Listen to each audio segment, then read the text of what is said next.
Hi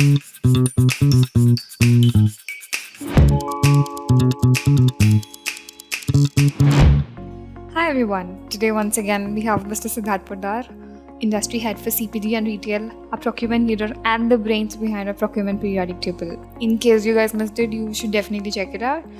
Once again, hi Siddharth. Thank you for joining us. Well, thank you for that introduction, Sudha. The periodic table surprisingly did get a lot of press. I was not expecting it to explode like that, but I'm so glad that it helped many procurement leaders. And as always, I'm very, very happy to be here and to chat with you. So shoot, I'm sure you have some difficult questions for me. Sure, Siddharth. So let's start with one fundamental question.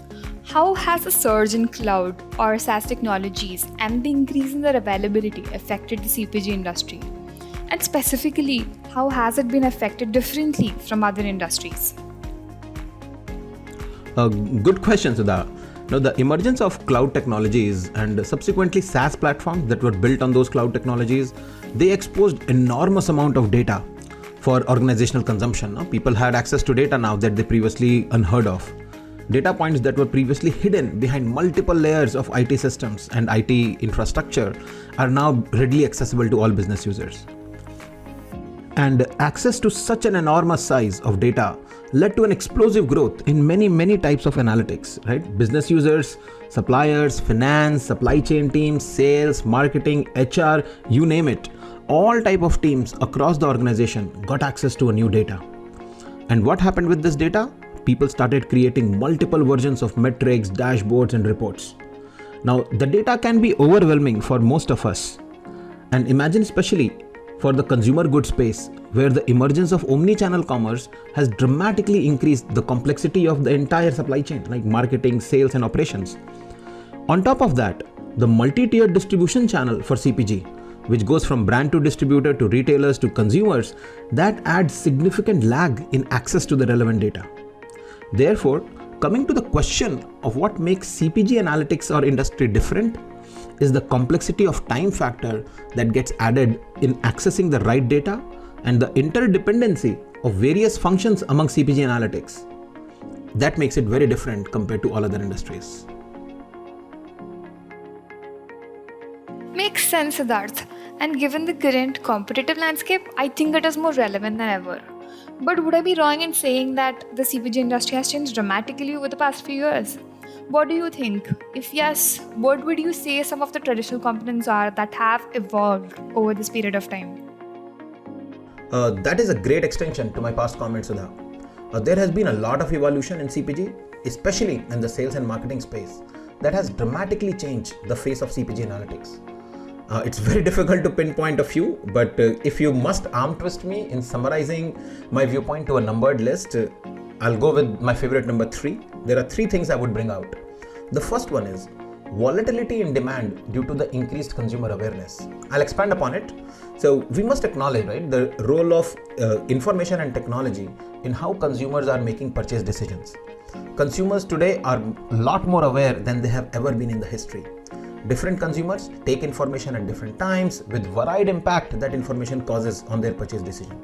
For example, consumer awareness and sensitivity to what is inside the packaged good they are purchasing and how it impacts planet Earth has started to play a huge role now in purchase decisions.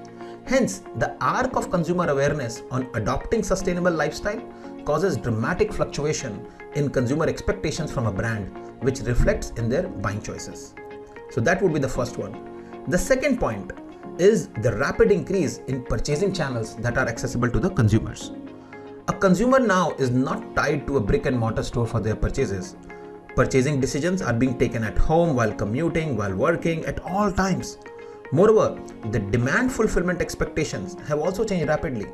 Which channel stores to shop, which products to purchase, they are consistently being defined by if the brand or store offers in-store shopping, BOPIS, that is buy online pick up in store, DTC delivery, or any other myriads of fulfillment requirements.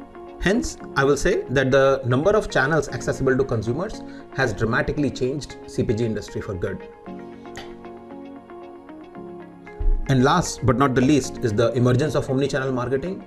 This has been a major evolution in the CPG space. Brands can now present themselves in front of the customers through various modes, connected TV, social media, during web browsing, during email browsing, through retail media networks, through TV advertisement, and many, many more.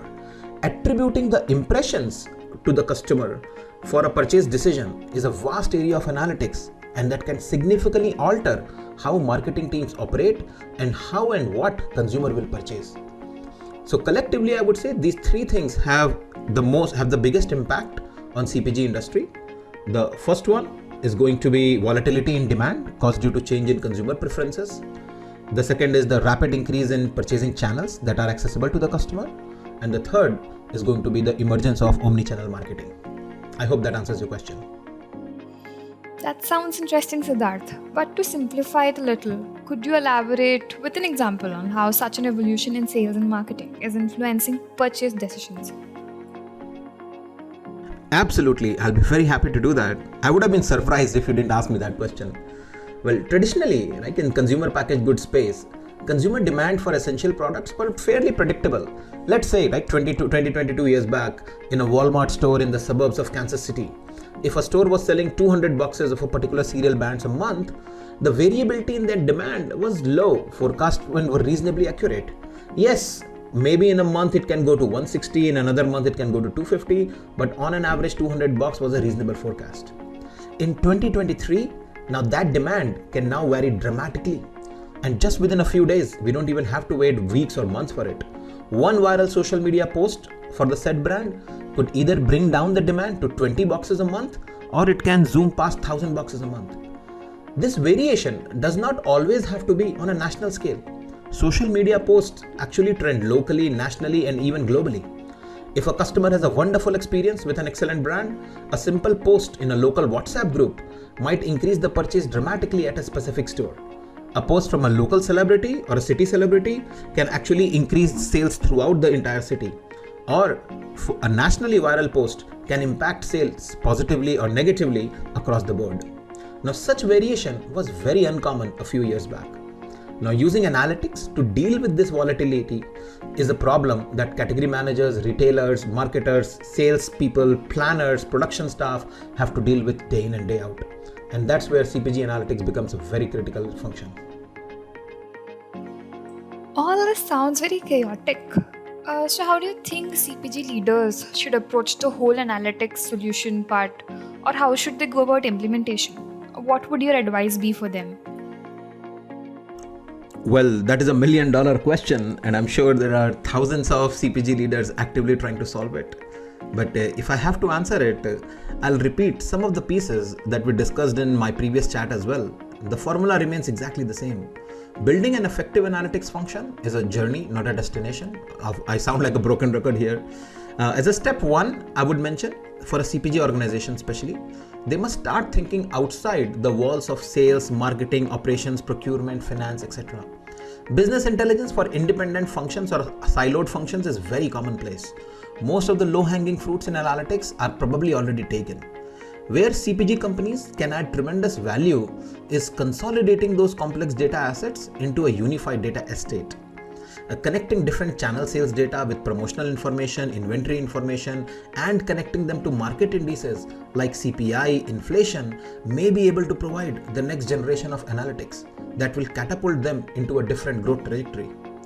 Superimposing a target persona now on top of this data will help you determine the preferences of the end customer and what is the optimum way to reach them. The second key step, if I have to say, is taken in simplifying access for business users to this decision-making tool. Now, business users may not be that data savvy and may end up getting lost in this euphoria of data and analytics use cases.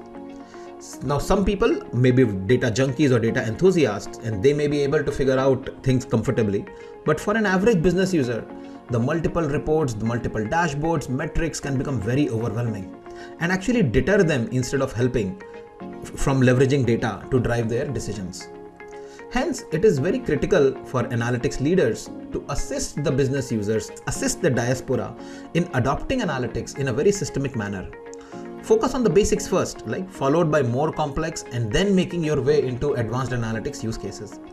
It may be better to invest time on maturing few use cases, say 5 or 10, that influence your decision rather than start 100 use cases and then leaving them open-ended.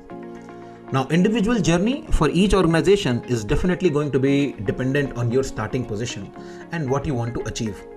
Each analytic use case goes through a certain maturity cycle, starting from basic data gathering and evolving into a predictive powerhouse to guide the business outcomes.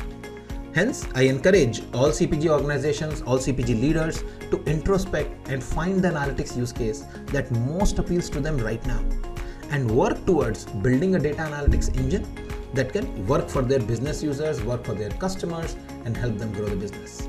That's all advice I can give. Thank you. Sounds very comprehensive, Siddharth. Thank you. I think this will be really helpful for anyone who's looking into a good approach for starting or implementing the CPG analytics as a whole. Once again, I really thank you for joining us and giving your time and valuable insights. Thank you very much. Well, thank you so much, Sudha. I really enjoyed being on this chat and sharing my views with you. And looking forward to having next edition on this. Thank you. Bye.